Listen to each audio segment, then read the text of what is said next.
आज के हमारे पाठ का नाम है गुब्बारे पर चिता। मैं तो जरूर जाऊंगा, चाहे कोई छुट्टी दे या ना दे। बलदेव सब लड़कों को सर्कस देखने की सलाह दे रहा है। बात यह थी कि स्कूल के पास एक मैदान में सर्कस पार्टी आई हुई थी। सारे शहर की दीवारों पर उसके विज्ञापन चिपका दिए गए थे। विज्ञापन में तरह तरह के जंगली जानवर अजीब अजीब काम करते दिखाए गए थे। लड़के तमाशा देखने के लिए ललचा रहे थे। पहला तमाशा रात को शुरू होने वाला था, मगर हेडमास्टर साहब ने लड़कों को वहां जाने की मनाही कर दी थी। इश्तिहार बड़ा आकर्षक था। अभी इस पाठ की शुरुआत ही एक वाक्य से की गई है कि मैं तो जरूर जाऊंगा, चाहे कोई छुट्टी दे या ना दे। अभी इस पाठ का जो कैरेक्टर है, पात्र है, जिसका नाम बलदेव है, वह सब लड़कों को एक तरह से बता रहा है कि मैं किसी की नहीं सुनने वाला हूँ। अगर कोई छुट्टी छुट्टी हमको दे या ना दे, मुझे कोई फर्क नहीं पड़ता है। मैं तो जरूर जाने वाला हूँ। कहाँ पे? तो सर्कस देखने के लिए मैं जरूर जाऊंगा। अभी क्यों इतना वो सब एक्साइटेड थे? क्यों इतना वो ये था कि मुझे जाना ही है सर्कस के लिए? तो उसके लिए कारण था इस पाठ में आया हुआ, उस इस पाठ में जो सर्कस के लिए विज्ञापन दिया गया है, वह कारण था। अभी विज्ञापन मतलब क्या? तो एडवर्टाइजमेंट। हम बहुत बार देखते हैं कि अलग अलग चीजों को बेचने के लिए बहुत क्रिएटिविटी यूज करके बहुत सारे अलग अलग विज्ञापन बनाए जाते हैं, है ना?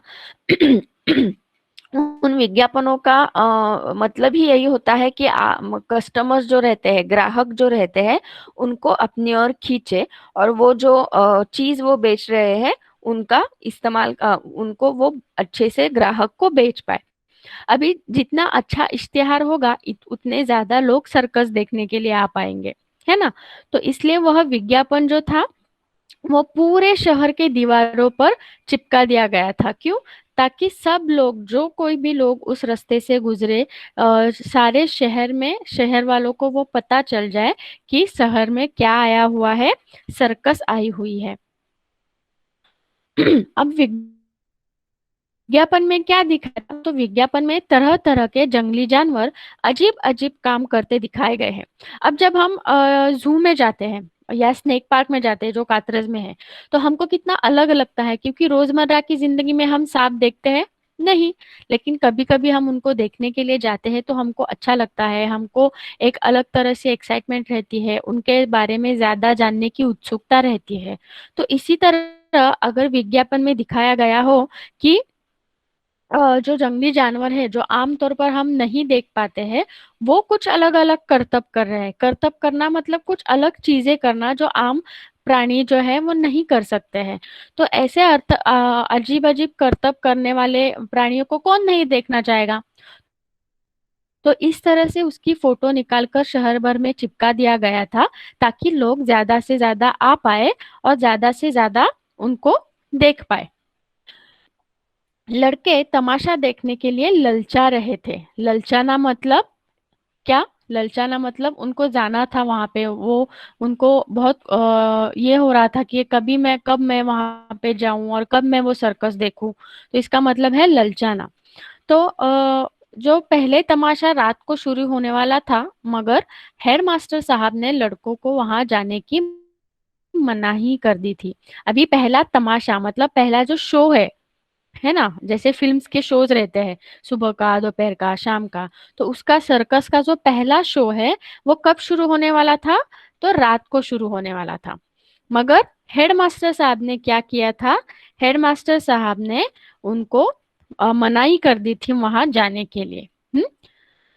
अब देखते हैं आगे। इश्तिहार बड़ा आकर्षक था। अभी देखो यहाँ पे दो समानार्थी शब्द आए हैं। एक तो विज्ञापन, और उसी का समानार्थी शब्द है इश्तिहार। ठीक है? तो इसको समानार्थी शब्द के द्वारा के इसमें उपयोग कर सकते हैं, जिसको हम एडवर्टाइजमेंट कहते हैं इंग्लिश में। आ गया है, आ गया है। जिस तमाशे की आप लोग भूख प्यास छोड़कर इंतजार कर रहे थे, वही बम्बई सर्कस आ गया है। आइए और तमाशे का आनंद उठाइए। बड़े बड़े खेलों के सिवा एक खेल और भी दिखाया जाएगा जो न किसी ने देखा होगा और न सुना होगा। अभी इस तरह से उस जो म- सर्कस थी उसकी एडवर्टाइजमेंट की गई थी। इश्तिहार उसका बड़ा ही आकर्षक, मतलब बड़ा ही खूबसूरत और बड़ा ही लोगों को ललचाने वाला बनाया गया था। कैसे? तो उसको उस पैम्पलेट पे जो है वो क्या लिखा गया था कि आ गया है, आ गया है। जो तमाशा आप बहुत दिनों से देखना चाहते थे, जो तमाशे की आप इंतजार कर रहे थे देखने के लिए, सर्कस, वो बम्बई सर्कस अभी आपके शहर में आ चुका है। अब आकर जल्दी से उस सर्कस का आनंद उठाइए। और ये सब खेल छोड़कर, मतलब जो इश्तिहार में दिए दिखाए गए खेल है वह छोड़कर और एक ऐसा खेल हम दिखाने वाले हैं जो कभी आपने देखा होगा न सुना होगा। मतलब ये एक स्ट्रेटेजी है कि लोगों को ज्यादा से ज्यादा आकर्षित कर पाए, कि ज्यादा से ज्यादा लोग उनकी सर्कस देखने आए। और यही इश्तिहार बलदेव ने पढ़ा है, बलदेव के दोस्तों ने पढ़ा है, और वो बहुत ही ज्यादा एक्साइट हो गए हैं कि अब हम जाकर सबसे पहले जो सर्कस है, जो प्राणी है और जो एक करतब जो है, जो कोई अभी तक हमने नहीं देखा है, वो जाके हम देखेंगे। लड़कों का मन तो सर्कस में लगा हुआ था। सामने किताबें खोले जानवरों की चर्चा कर रहे थे। क्यों कर शेर और बकरी एक बर्तन में पानी पिएंगे, और इतना बड़ा हाथी पैर गाड़ी पर कैसे बैठेगा? पैर गाड़ी के पहिए बहुत बड़े बड़े होंगे। तोता बंदूक छोड़ेगा और बनमानुष बाबू बनकर मेज पर बैठेगा। अभी ये सारे तर्क वितर्क जो है लड़कों के दिमाग में चल रहे हैं। सामने स्कूल शुरू है, पढ़ाई कर रहे हैं, लेकिन किसी का भी पढ़ाई में ध्यान नहीं है। सब लोग किसके बारे में बात कर रहे हैं? तो सब लोग सर्कस के बारे में बात कर रहे हैं। अभी वो शायद उस पैम्पलेट में या जो इश्तिहार है उसमें दिखाया गया होगा कि शेर और बकरी एक ही बर्तन में पानी पीने वाले हैं। अभी हम सबको पता है कि शेर का खाना क्या है, तो बकरी। तो अब ये शेर उसको न खाए बिना उसके साथ एक ही बर्तन में पानी कैसे पी सकता है? और इतना बड़ा हाथी पैर गाड़ी पर कैसे बैठेगा? अभी जो हमने सब ने देखा है कि हाथी का वजन कितना होता है। हाथी बड़ा बहुत शरीर से बहुत ही बड़ा होता है। तो वो जो पैर गाड़ी होती है, मतलब जिसके दो पहिए होते हैं, उस पर वो कैसे बैठ सकता है? तो जो हम ढकेल कर जाते हैं वो पैर गाड़ी जिसको बोलते हैं, तो उस पे वो हाथी कैसे बैठ सकता है? अब वो क्या विचार कर रहे हैं, वो क्या सोच रहे हैं कि शायद उस गाड़ी के जो पहिए है, जो व्हील्स है, बहुत बड़े बड़े होंगे। इसकी वजह से शायद वो हाथी जो है बैलगाड़ी पर बैठने वाला है। तोता बंदूक छोड़ेगा। अभी तोता जो है वो बंदूक कैसे उड़ा सकता है, ना उसके हाथ है ना, बंदूक तो तोते से भी बड़ी होगी शायद, तो ये कैसे उड़ाएगा? और बनमानुष, बनमानुष का मतलब है चिंपैंजी, ठीक है? तो बनमानुष जो है, मतलब जो बंदर है, वो अच्छे से कपड़े पहनकर, सूट बूट पहनकर अपनी मेज पर कैसे बैठ सकता है? वो तो आखिरकार वो तो क्या है, एक जानवर है। तो ये सारे तर्क वितर्क जो है लड़के सोच रहे हैं, और किसी का भी पढ़ाई में बिल्कुल भी मन नहीं है। बलदेव सबसे पीछे बैठा हुआ अपने हिसाब की कॉपी पर शेर की तस्वीर खींच रहा था और सोच रहा था कि कल शनिचर नहीं इतवार होता तो कैसा मजा आता। अभी बलदेव ने तो जैसे पहले ही वाक्य में हमने देखा है कि उसने ठान लिया है कि वो सर्कस देखने जाने वाला है। अब वो क्या कर रहा है, तो क्लास में सबसे पीछे बैठकर अपनी हिसाब की कॉपी, हिसाब मतलब मैथ्स, हिसाब की कॉपी पर, कॉपी मतलब नोटबुक, वो जो गणित की उसकी बुक है उसके ऊपर क्या कर रहा है, शेर की तस्वीर खींच रहा है, क्योंकि क्लास में तो उसका बिल्कुल ही ध्यान नहीं है। और सोच रहा है कि अगर कल शनिचर, शनिचर मतलब सैटरडे, शनिचर नहीं होता इतवार होता, मतलब संडे होता, तो कितना मजा आता, स्कूल को छुट्टी होती और वो सबसे पहले जाकर क्या करता, वो सर्कस का शो देखा था। बलदेव ने बड़ी मुश्किल से कुछ पैसे जमा किए थे। मना रहा था कि कब छुट्टी हो और कब भागूं। हेडमास्टर साहब का हुक्म सुनकर वह जामे से बाहर हो गया। छुट्टी होते ही वह बाहर मैदान में निकल आया और लड़कों से बोला, मैं तो जाऊंगा, जरूर जाऊंगा, चाहे कोई छुट्टी दे या ना दे। मगर और लड़के इतने साहसी न थे, कोई उसके साथ जाने पर राजी न हुआ। बलदेव अब अकेला पड़ गया, मगर वह बड़ा जिद्दी था।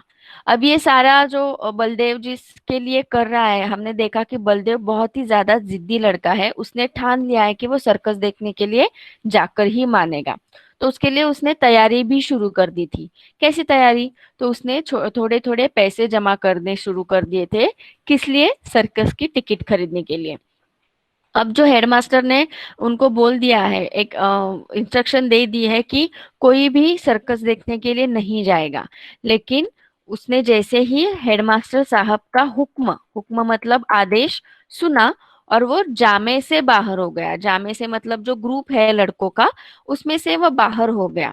और छुट्टी होते ही वो मैदान में, मतलब जो हमारा शॉर्ट ब्रेक या खाने का छुट्टी होती है, उसमें वह जब मैदान में सारे लड़कों के साथ आया, तो वो उसने वापस वही बात दोहराई कि मैं तो जरूर जाने वाला हूँ।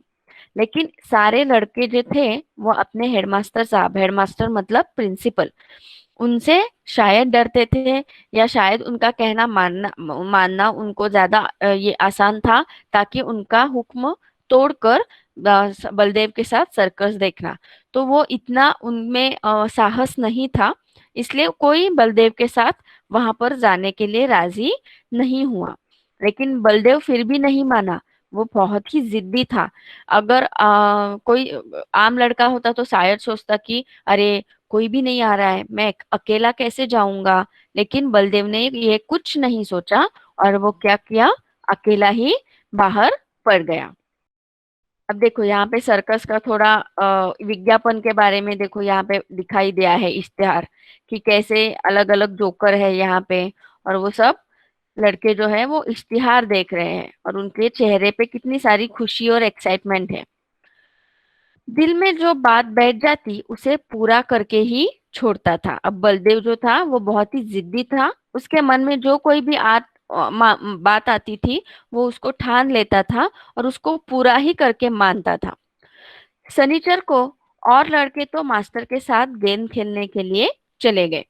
बलदेव चुपके से खिसक कर सर्कस की ओर चला गया। अभी सैटरडे को जो हाफ डे रहता है, या कुछ उनका खेल का शायद एक पीरियड होता होगा। सब लोग जो है वो अपने सर के साथ गेंद खेलने के लिए, गेंद मतलब बॉल, गेंद खेलने के लिए वो जा रहे थे। तो उसने क्या किया, चुपके से वो उस ग्रुप में से खिसक कर, मतलब चुपके से निकल गया, और सर्कस की ओर वो चला गया। वहां पहुंचते ही उसने जानवरों को देखने के लिए कहा, और जानवरों को देखने लगा। इस जानवरों को देखकर बलदेव मन में बहुत ही झुंझलाया। वह शेर है? मालूम होता है महीनों से मलेरिया बुखार आ रहा हो। वह भला क्या 20 हाथ ऊंचा उछलेगा। अब जिन चीजों को देखने के लिए बलदेव ने इतनी मेहनत की थी, पैसे जमा किए थे, चुपके से रिस्क लेकर हेडमास्टर साहब का आदेश ठुकरा कर वह वहां से भागकर आया था। तो ऐसे जैसे ही वो सर्कस में पहुंचा, उसने क्या किया, सारे जानवरों को देखने लगा। अब जानवरों को देखने के लिए उसने क्या किया, एक आने की टिकट खरीदी। एक आना मतलब 1 रुपया हो सकता है, कह सकते हैं हम। तो एक आने की उसने टिकट खरीद ली। अब टिकट खरीदने के बाद वो सारे जानवर जो वहां पे रखे गए थे, उनको देखने लगा।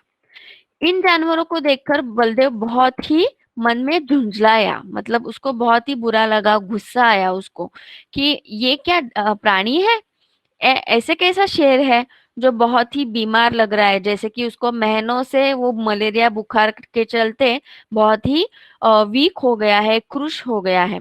और ये इस अगर इसके शरीर में ताकत ही नहीं होगी, तो ये क्या भला 20 हाथ ऊंचलेगा। 20 हाथ मतलब बहुत ऊंचा वो छलांग मार सकता है, अगर कोई इतना बीमार है।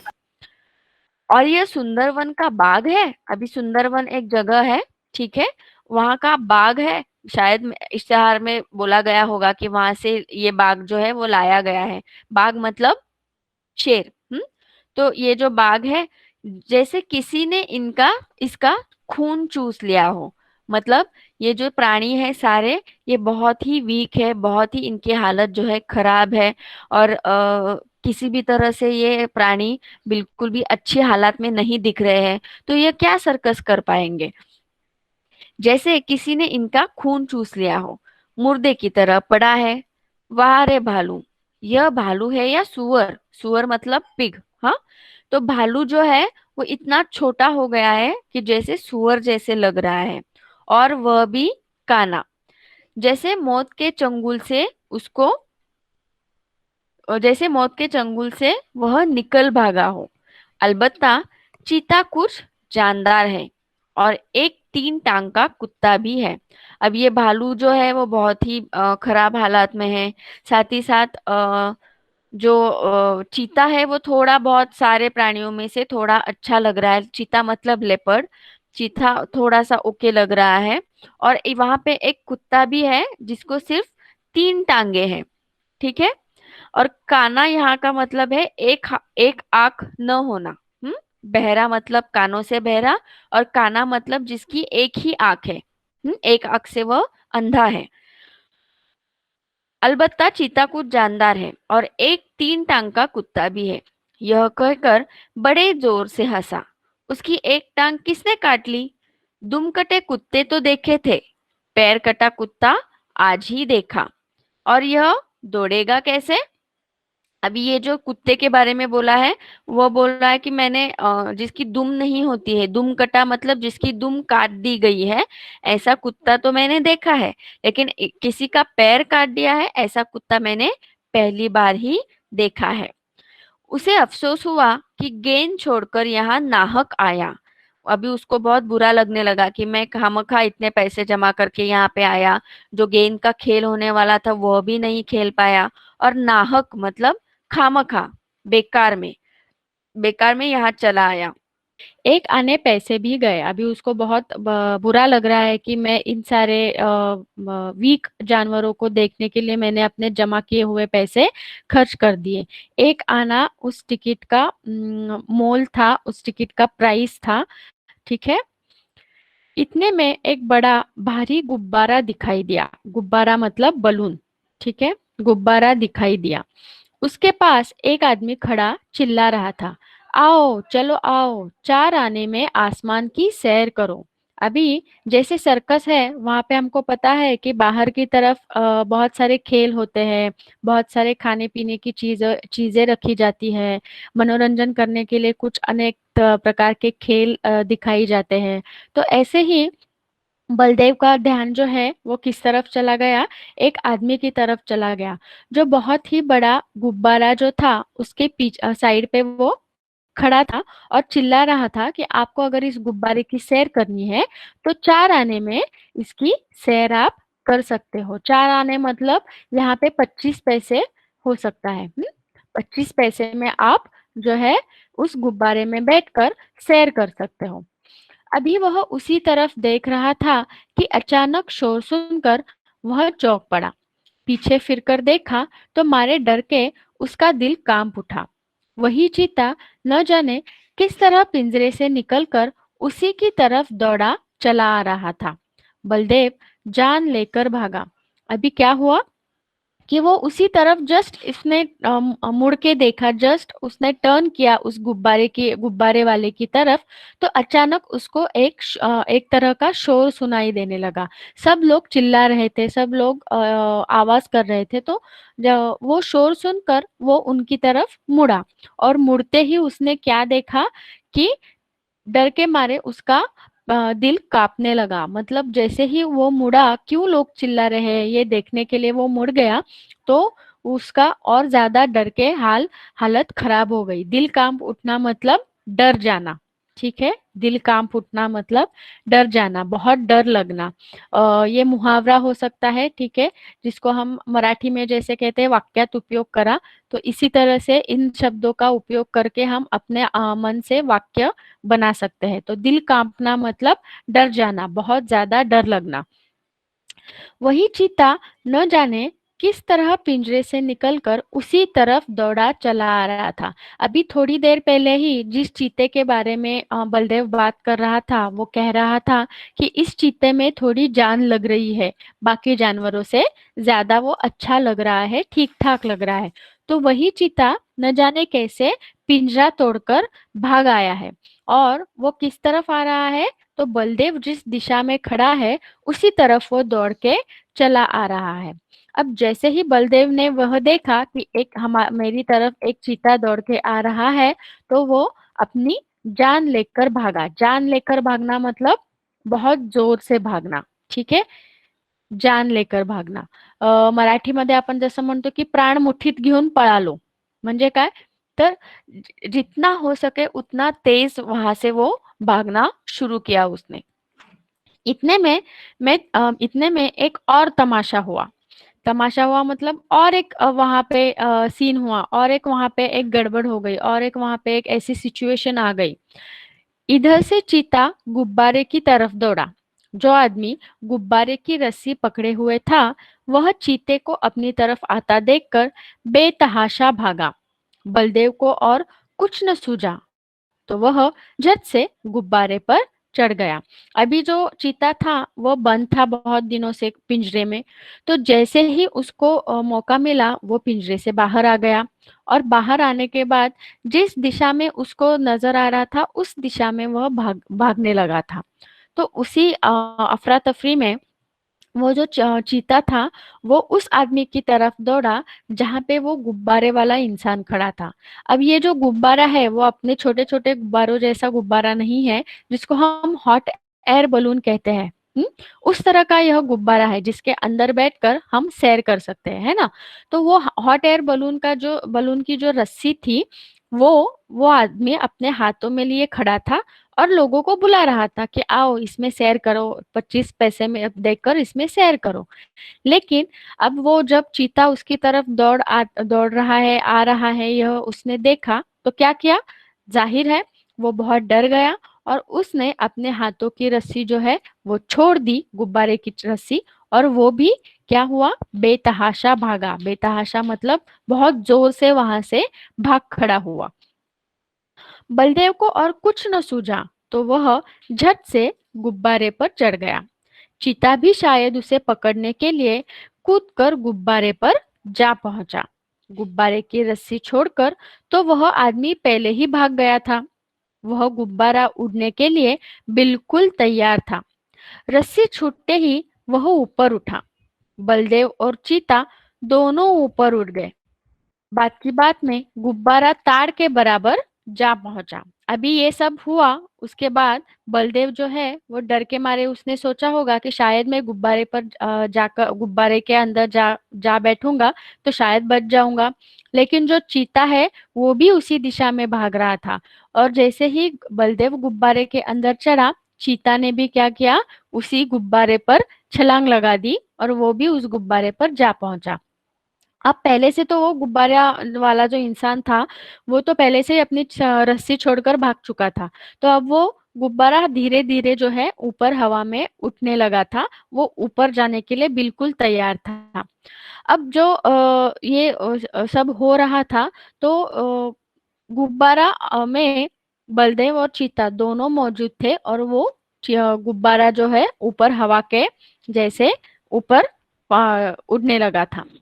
बलदेव ने अभी गुब्बारा ताड़ के बराबर जा पहुंचा, मतलब बहुत ऊपर जा गया, ऊपर पहुंच गया वो, ठीक है, बहुत ऊपर जा पहुंचा। बलदेव ने एक बार नीचे देखा तो लोग चिल्ला चिल्ला कर उसे बचने के उपाय बतलाने लगे। मगर बलदेव के तो होश उड़े हुए थे। उसकी समझ में कोई बात ना आई।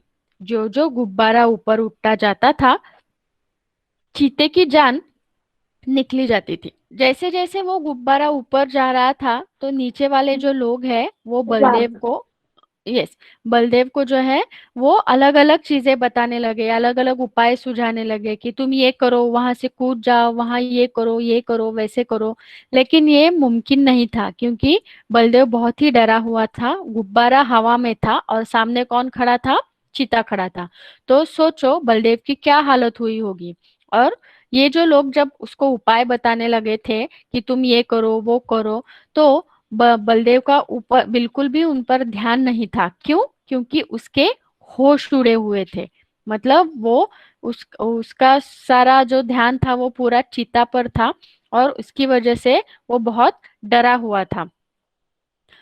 उसकी समझ में कोई बात ना आई। जो जो गुब्बारा ऊपर उठता जाता था, चीते की जान निकली जाती थी। अब जैसे बलदेव की हालत चीते को देखकर हुई थी, चीते की हालत भी कुछ अलग नहीं थी। उसकी हालत भी वैसे ही हुई थी, लेकिन बलदेव को देखकर नहीं, बल्कि गुब्बारा ऊपर हवा में जो था उसकी वजह से जो चीता है वो भी बहुत डरा हुआ था। अब जाहिर सी बात है, उसके लिए ये अलग अनुभव होगा। वो बहुत पहली बार हवा में उड़ रहा होगा, तो जैसे ही वो हवा में उड़ रहा था, वो बहुत घबरा रहा था। लेकिन उसमें उसके समझ में कुछ नहीं आ रहा था, और ना ही बलदेव की समझ में आ रहा था कि ये जो चीता है वो खुद डरा हुआ है, वो उसको कुछ नहीं कर पाएगा। उसकी समझ में ना आता था कि कौन मुझे आसमान की ओर लिए जाता है। अब ये चीते के बारे में बताया गया है कि चीता जो था वो भी बहुत डरा हुआ था। चीते की जान निकली जाती थी, मतलब जैसे जैसे वो गुब्बारा ऊपर जा रहा है, चीता जो है और ज्यादा डर रहा था, उसकी जान निकल रही थी। क्यों?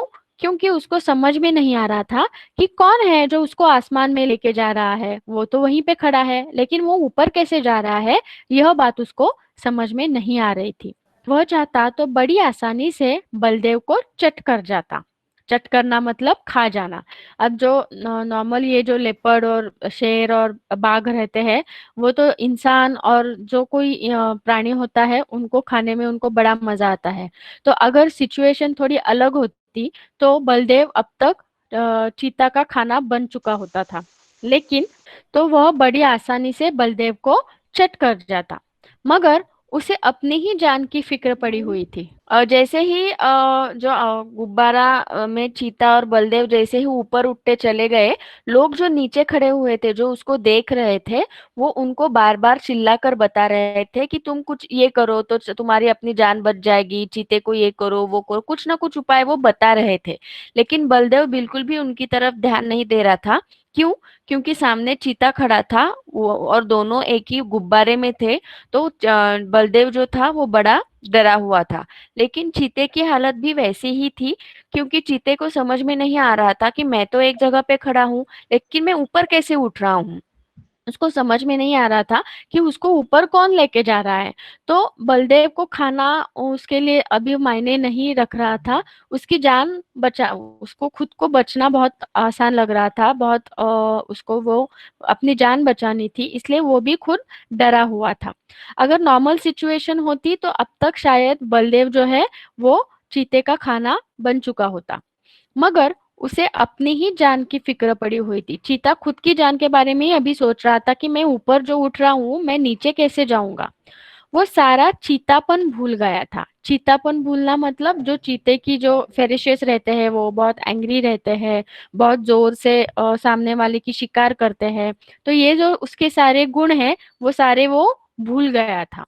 आखिर वह इतना डरा कि उसके हाथ पांव फूल गए, और वह फिसलकर उल्टा नीचे गिरा। अब जैसे जैसे और ज्यादा गुब्बारा हवा में जा रहा था, वो इतना ज्यादा डर गया। हाथ पांव फूलना का भी अर्थ है बहुत ज्यादा डरना। ठीक है? असलियत में हाथ पांव नहीं फूलते हैं। तो बहुत डरना उसको कहते हैं। तो चीता इतना ज्यादा डर गया कि वो नीचे उस गुब्बारे से नीचे फिसल कर गिर गया, और जमीन पर गिरते ही उसकी हड्डी पसली चूर चूर हो गई। वो अपने ही डर की वजह से, बहुत बार जो होता है, इंसान हो या प्राणी हो, डर के मारे कुछ अलग ऐसे चीजें कर बैठते हैं जिसकी वजह से उनको भुगतना पड़ता है, कुछ बुरी चीजें भुगतनी पड़ती है। तो वैसे ही हुआ। जो चीता है वो बहुत ज्यादा डर गया, और डर की वजह से वो नीचे गिर गया, और नीचे गिरते ही, जमीन पर गिरते ही उसकी हड्डी पसली चूर चूर हो गई, मतलब उसको बहुत ज्यादा चोट आई। हम्म। अब तक तो बलदेव को चीते का डर था। अब यह फिक्र हुई कि गुब्बारा मुझे कहाँ लिए जाता है। वह एक बार घंटा घर की मीनार पर चढ़ा था। ऊपर से उसे नीचे के आदमी खिलौनों से और घर घरौंदों से लगते थे, मगर इस वक्त वह उससे कई गुना ऊंचा था। अब चीते का तो काम हो गया। चीते का जो डर था वो तो, चीता फिसल कर जो है उसको चोट लग गई, उसकी हड्डी पसली चूर चूर हो गई। अब चीते का डर कहीं खत्म हो गया। अब बलदेव को यह फिक्र सताने लगी, उसको यह चीज सताने लगे कि अब ये गुब्बारा जो है वो किस दिशा में उड़ता हुआ चला जाएगा पता नहीं, और फिर मैं ऊपर नीचे कैसे आऊंगा, किस तरह से वो नीचे आएगा। क्योंकि जब हम सबको पता है हॉट एयर बलून में जो आग रहती है उसको एक अलग स्पीड से उसको चलाते रहना होता है। ज्यादा स्पीड दिया तो वो ज्यादा ऊपर ऊपर उड़ता है, कम किया तो वो नीचे आ जाता है। तो इसका अगर जानकारी हो, इसका अगर अभ्यास किया हो तो वही इंसान उस गुब्बारे को चला पाता है। अगर हमको कोई जानकारी नहीं हो तो हम दिशा में या हवा की बह जिस तरफ हवा बह रही है उस तरफ हम गुब्बारे के साथ बहते रहते हैं। तो यहाँ तक हमने देखा था कि अब वो जो गुब्बारा है वो उसको नीचे कैसे उतारा जाए, यह फिक्र जो है अब बलदेव को सताने लगी थी। अब उसने एक अपने मन की बात भी कही है कि एक बार वह घंटाघर में मीनार पर चढ़ा था। अभी घंटाघर पता है आपको? एक बहुत ऊंचा एक टॉवर रहता है जहाँ पे वो घंटा मतलब वो जहाजों के लिए शायद रहता है। तो वहां पे वो चढ़ा था। तो वो इतना ऊंचा रहता है कि वहां से वो सारे घर और इंसान जो है वो बहुत छोटे छोटे लग रहे थे। लेकिन अब उस घंटाघर से भी और ज्यादा ऊपर जो है ये गुब्बारा चला गया था जिसमें बलदेव था। ओके। एकाएक उसे यह बात याद आ गई। एकाएक उसे एक बात याद आ गई।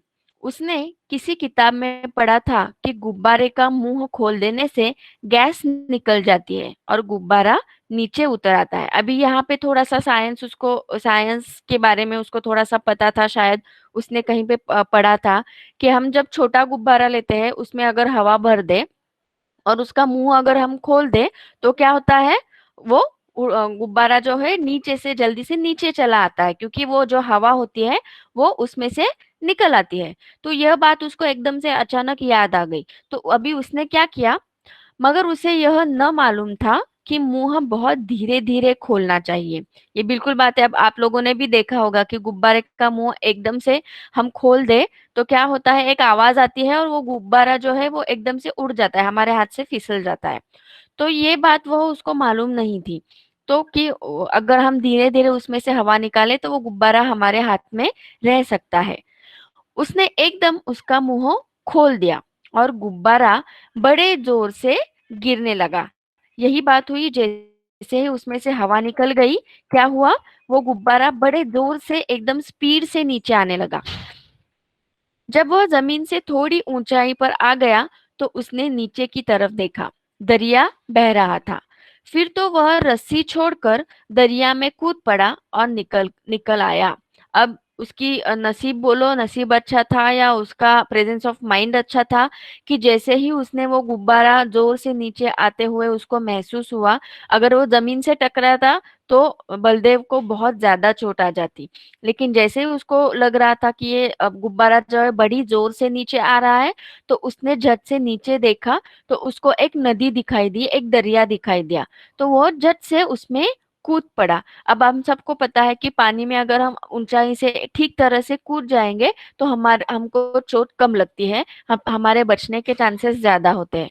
तो यही उसने किया और वह गुब्बारे से जैसे ही थोड़ा नीचे आया, जमीन के पास आया जमीन के, तो उसने झट से उस दरिया में छलांग लगा दी, कूद पड़ा और वहां से तैरकर निकल आया और अपनी जान बचा ली। If you like our videos, do share them and subscribe to our channel. If you want awesome quizzes, write to us. Keep watching and keep learning with Walnut.